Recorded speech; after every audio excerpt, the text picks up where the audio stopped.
When was the last time MTV was truly relevant? If you don't count Teen Mom or its endless spin-offs, I would argue the last time the network was in style was somewhere between 2004 and 2007. The era of mid-2000s programming was the last time I interacted with anything on MTV. Despite the fact we really should not have been allowed to watch it, me and my brother used to watch Pimp My Ride.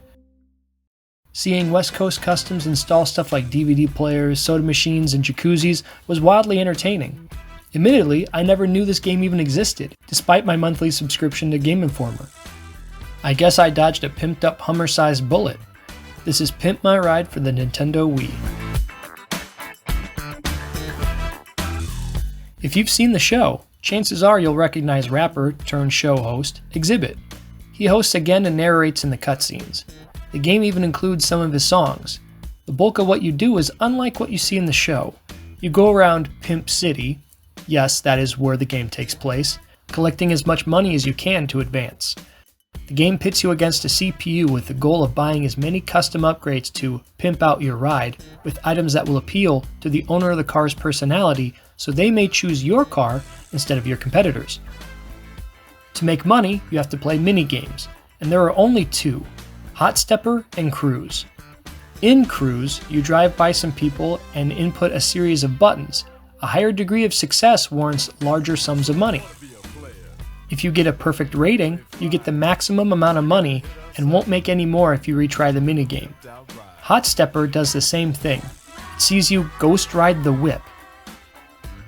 If you have never heard that phrase before, just look up some fail videos on YouTube. They range from embarrassing to outright crazy, including instances of property damage.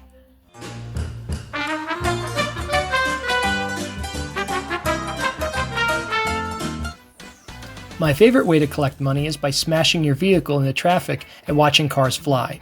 When you collect enough cash, a timer appears on screen telling you to find a garage to get your upgrades done, which translates to more mini-games.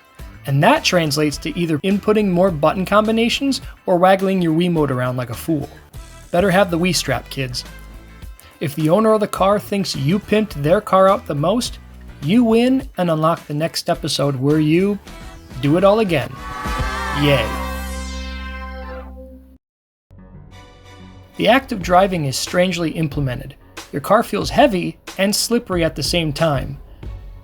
I was driving around town wondering why my car was starting to drift. Turns out, in addition to being able to turn with the D-pad, the game uses motion controls.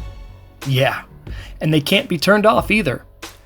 The bizarre combo feels like someone greased all the floors at home and forced you to slide around with your socks on.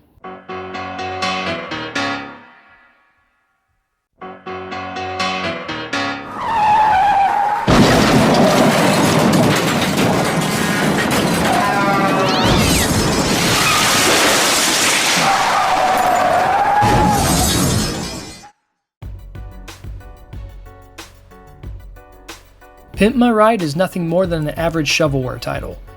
It might try to hide it with a code of style in its presentation. Sometimes.